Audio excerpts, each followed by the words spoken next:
I welcome you all in this session. Topic of this session is component of agricultural policy. You are aware that policy is a action plan to achieve some predetermined goals, and while formulating agriculture policy, actually we have to identify some goals of the agriculture sector. Then based on the prioritizing the goal, then we have to identify different component of the agriculture policy, which we may include in the policy actions, policy document, and based on that we have to implement the policy in a sector. So, based on the identification of the policy goals, we have to identify different components of the agriculture policy, or sometimes we can have a combination of component of agriculture policy in a policy document or policy programs or any activities or any development activity which we want to implement for the development of the country. And in this session basically we are going to discuss about different components of agriculture policy which are available before the policy makers. They can choose based on the requirement, based on the sector goals. So, there are different types of components of agriculture policy available in the country, like inputs, incentives are there, their investment in agriculture is there, regulations and control are there. So, in case of input, we have different types of inputs which are required for the production process, agriculture production process, like land, seed, fertilizer, equipments and machinery, water, credit. These are the different inputs we use in the production process of agriculture.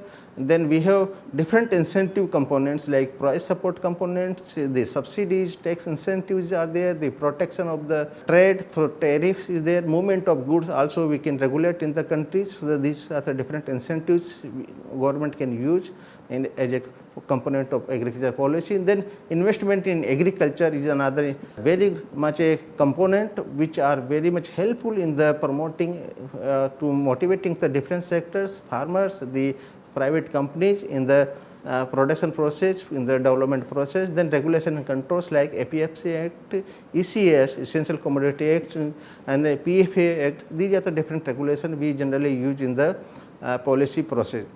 Then let us start with the input components. Agriculture output is a function of the various inputs, like we have the input, the labor, seeds, fertilizer, plant protection, irrigation, farm machinery, credit. These are the different inputs which are required for the agriculture production process. In order to have production out of the production process, so we have to use these different inputs.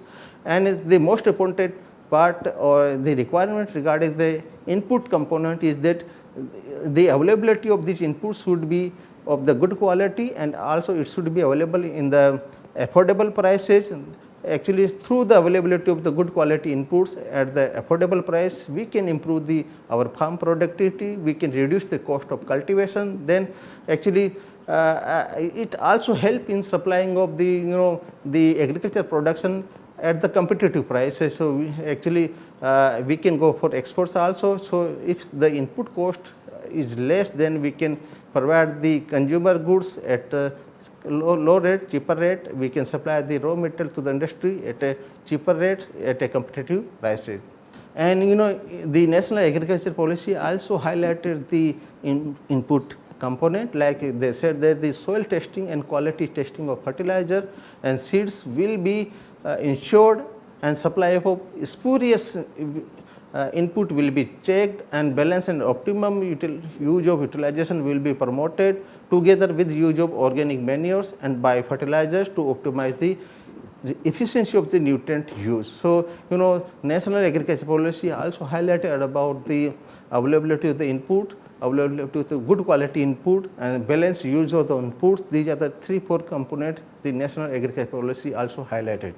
Then land is the another very much required input, that is that is the basic crucial input. Without land we cannot do agriculture activities, and it is available in the limited supply. It is available, we cannot increase the availability of the land in the country. We have 328 million hectares of land in the country, so we cannot increase. Around 140 million hectare land is available, which is the net cultivable area in the country. So, actually the efficient and sustainable use of the land resources is very much of paramount importance in the country, and there are two issues with related to the land, agricultural land. One is the degradation of the land, another is the diversion of land for non-agricultural purpose, and the major implication of the land resources is that it affects the income and livelihood of the rural household, as well as it also affects the supply of the raw material to the industry. So, that is why it is very much important, and the top priority should be given to the soil conservation and management in the policy agenda, and need for national policy on the conversion of agricultural land to non-agricultural purpose. It should be judicious use. So, there should be a national policy which guide us in the conversion of agricultural land to the non-agricultural purpose. Then another input is the seed. So, availability of good quality seed is very much vital for raising the farm productivity, and now we are using the hybrid and improved variety of seeds and which are available for many crops, and the government has given this protection of plant variety and Farmers Right Act 2001, which protect the rights of the breeders, actually their intellectuals it protect, and it also give right to the farmers to save, use, sow, resow and exchange or sell the farm produce as a seed. Then there is a patent bill 2005 which affects the interest of the farmers actually, and the another aspect of seed is that the government or every government actually they want to have good seed replacement rate. Actually they want to replace the old or desi variety of seeds with the high yielding or improved variety of seeds. So, we need to increase this seed replacement rate in the country. Then seed market is controlled by the corporate sector basically, and that is why the cost of the improved variety of seeds is very high, and it affects the availability of this improved variety seed to the small and marginal farmers. Actually they cannot afford to have the purchase this good quality seed from the market, and here in this case the public private farmer collaboration or partnership model can help us in seed breeding, in marketing and distribution, and is a viable option to make available the seed to the small category of farmers, marginal category of the farmers. And here in this slide you can see the seed production and distribution in the country, and we have seen very good progress in case of the seed production and the distribution. The production of the breeder seed was 45.5 for lakh quintal in the year 2001-2, which has increased to 105.08 lakh quintal, 1000 quintal in the year 2017-18, and the production of powder seed has increased from the 5.44 lakh quintal in the year 2001 to 19.54 lakh quintal in the year 2017-18. Then the distribution of certified and quality seed to the farmers, which has increased from 91.80 lakh quintal in the year 2001 to 352.01 lakh quintal in the year 2017-18.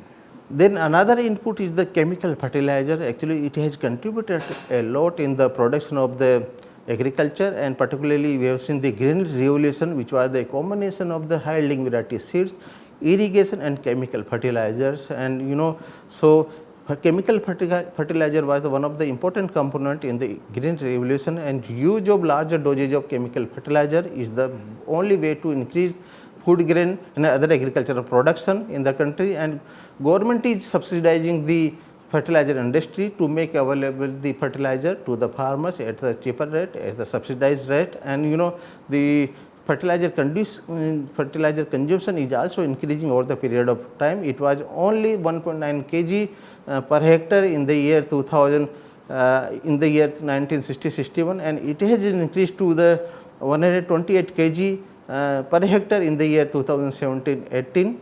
Then we have seen there is a high consumption trend in some of the states like the Punjab, Haryana, Andhra Pradesh and Tamil Nadu. There is a high consumption of the chemical fertilizer, and we have also the low consumption in the states of northeastern region. Then Odisha, Bihar, Rajasthan and Madhya Pradesh, there is the per hectare consumption of fertilizer is low compared to some other states, and the actually when we want to use the chemical fertilizer for cultivation purpose, we need to also have the assured irrigation in the farm at the farmers level.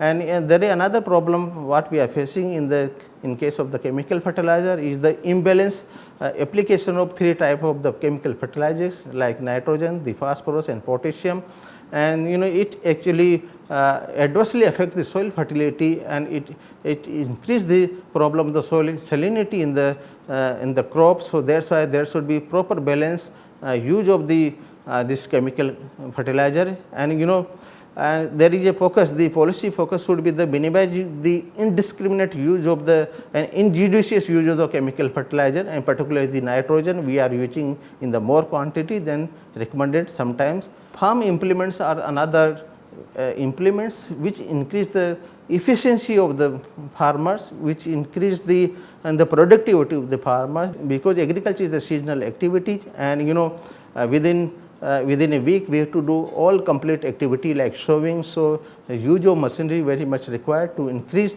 the production in the country, and actually we need to perform various agriculture activity or various agriculture operation in timely, efficiently and cost effectively manner. So that's why the use of farm implements or machinery is very much required in the agricultural sectors. And there are subsidy component is also available for the purchase of the farm machinery in the country, like tractors, the power tillers, power driven pumps. So various types of subsidies on these equipments is also available.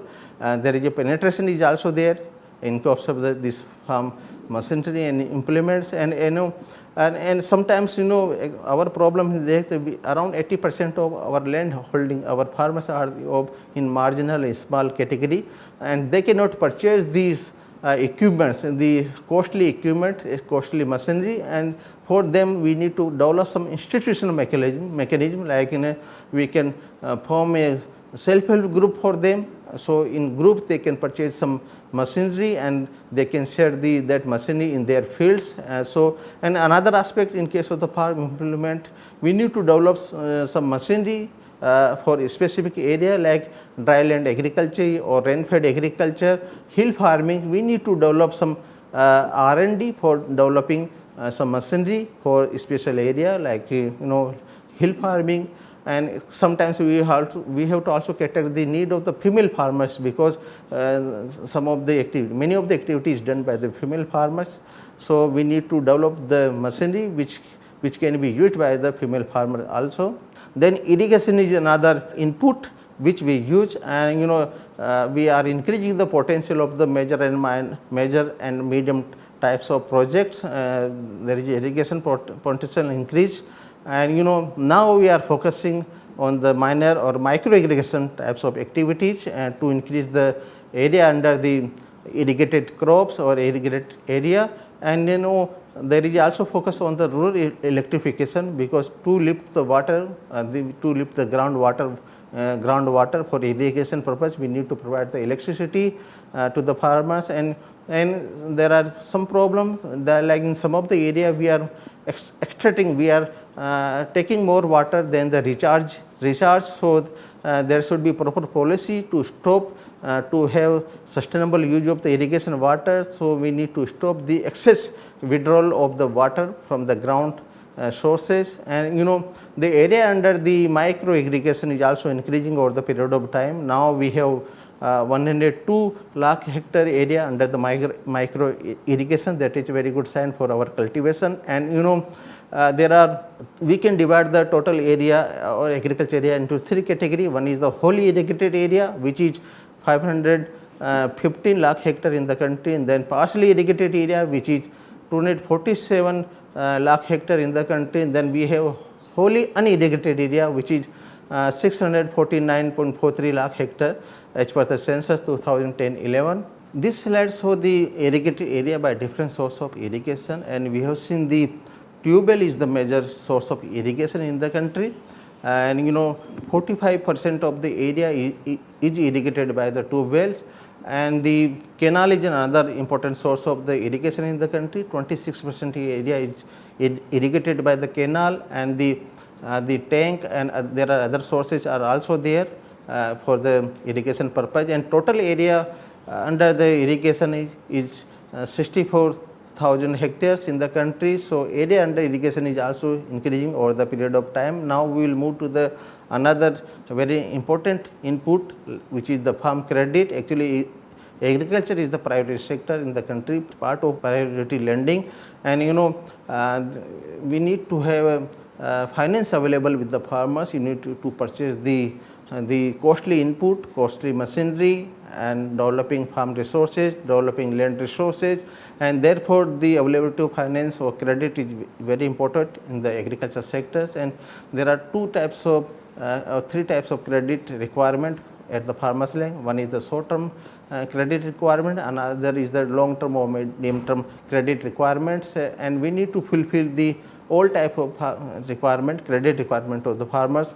And sometimes farmers, the small and marginal farmers, they are taking credit from the informal sources, and the Kisan credit card, which is very much utilized by the farmers, which is providing the short term credit for the agriculture inputs or purchasing of agricultural inputs. And we need to also provide the insurance mechanism, because there are a lot of risks available in the agriculture sectors. The production risk is also there, price risk is also there, the marketing is also there. So, we need to secure the farmers' income by providing the insurance to them. Then here you can see the flow of the institutional credit to the agriculture sector, and it is increasing over the period of time. In the year 2009-10, the institutional credit to the agriculture was 3,84,514 crore rupees, which has increased to 11,68,503 crore rupees in the year 2017-18. And the commercial banks, they are disbursing around 75% of total credit to the agriculture, and then regional rural banks, their share is increasing over the period of time. It was in 9.2% in the year 2009-10, which has increased to 12.1% in the year 2017-18. And then cooperative banks also is one of the very important source, and the share, though it's declining, it was 16.5% in the year 2009-10, which has decreased to 12.9% in the year 2017-18. Then incentive is another very important component to fulfill some specific objective of the agriculture sectors. Government use the incentive to increase the farmers to enhance production and productivity of the different crops, and also the government encourage the investment by the agro industry and agribusiness and the processing companies. So, this is the purpose of the incentives, and there are two categories of incentives are there. One is the price support incentives, another is the input subsidy incentives are there. The price support, we know this is to protect the farmers against the distress sales, because in the harvesting season we see that when the glut of the produce comes in the market, and therefore the price of the agriculture produce or agriculture commodity decline and reduce, and therefore the government announced the minimum support prices, and it give a kind of assurance to the farmers that if the price fall from this minimum support prices, the government will procure the commodities from the farmers, they will purchase the produce. Then input subsidy is another incentive, and actually the government provide different types of subsidy on different agricultural input like irrigation, fertilizer, power, seeds, machine credits. So, different types of subsidies on different inputs is provided, and actually the purpose is to reduce the cost of cultivation, and actually this increase the price competitiveness of the agricultural commodity in the foreign market also. But there is some problem, and sometimes we find there is overuse of the subsidized inputs by the farmers. It distorts the cropping pattern. Sometimes it degraded the land and water resources. In some of the areas we have seen the soil fertility is declining over the period of time, and actually this overuse of the subsidized input affects the sustainability of the agriculture system as a whole. So, there is a need to have reform to eliminate this adverse consequence of the subsidized input actually, and sometimes we need to deliver this subsidy component in very costly effective way and to the target group only. Sometimes you see the large farmers are benefited more from the input subsidy, but in the small or marginal farmers they are not benefited from the input subsidy component. So, we need to develop some subsidies, so it is equitably distributed to all types of farmers. Then there are some other policy incentives are also there, like improving the terms and conditions or terms of trade for agricultural produce in comparison to the industry. Then we also create some environment for the private investment. We try to motivate the private investment in agriculture sectors. Then we want to remove some restriction on the movement of agriculture, the commodities. Then we can also do the promotion of agriculture by changing the land tenures or leasing rules, and the protection from the import through the exchange rate and tariff intervention. These are another incentives, and tax incentive to the farm implement and input producing companies or firms which are providing agriculture services. Such type of policy incentive we use in order to improve the agriculture condition, in order to have the agriculture development, agriculture growth in the country. Then investment is another component of the agriculture policy, and there are two sources of investment. One is the public sources, another is the private source. And the purpose of this investment is to generate capital in the form of infrastructure and also to improve the quality of the natural resources and assets of the agriculture sector. And then also we want to create, basically the investment purpose is to create the productive assets for promotion of long term growth and improving the efficiency of the production and marketing of the agriculture sectors. We are observing over the period of time there is a decline or reduction in the share of the public sector investment over the period of time. Share of agriculture in gross capital formation has declined from 17.7% in the year 1980-81 to the 6.4% in the year 2017-18. So we need to increase the private sector investment in the agriculture sectors, and this private sector investment is also dependent on the public sector investment, and actually we need to have the public sector investment in the irrigation infrastructure development, the road, power, agriculture research and development. So for this purpose, actually we need to have the public sector investment, and then we have to motivate the private sector through some incentives and through some tax concession to them for developing the farm technology, the rural energy, marketing, storage, distribution and supply chain management. Then we can encourage the private investment in the development of food, fruits and vegetable processing. So investment is very much required in the agriculture sectors, and private investment need to be promoted, because there is a decline in the public sector investment over the period of time. And rules and regulations, or regulation and control, are another important component of the agriculture policy. And here basically state and central governments, they enforce various rules and regulations to achieve the intended agriculture sector goal.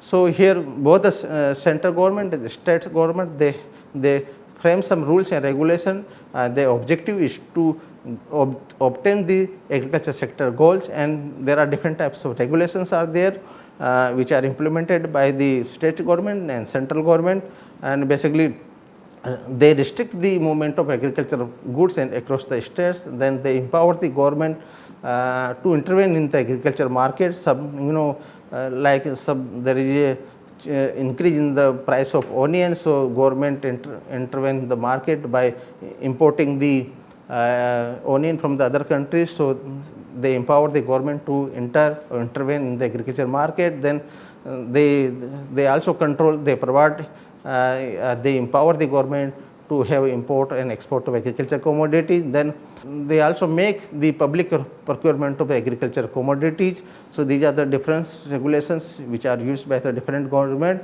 And basically there are 3-4 important regulations are there in the country which are used frequently to monitor, to see that agricultural policy goals are achieved, like Essential Commodity Act, basically which is related to storage and movement of the commodities. The Agriculture Produce Marketing Committee acts, then state levy control order, Land Reforms Act, Land Selling Act, and this Essential Commodity Act is used by the government to have a monitoring on the storage and movement of the commodities. Then this Agriculture Produce Marketing Committee Act is basically is related to make available the market to the farmers, and it restrict many private traders in going in the market, companies in going in the regulated market.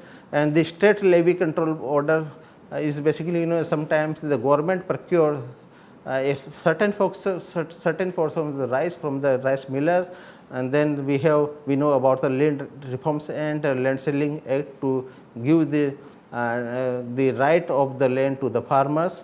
Then another aspect in the component of agriculture policy is the relationship between central government and the state government, and actually the agriculture is the state subject, and development of agriculture is largely depend on the willingness and capacity of the state government to implement, to invest in the agriculture sectors.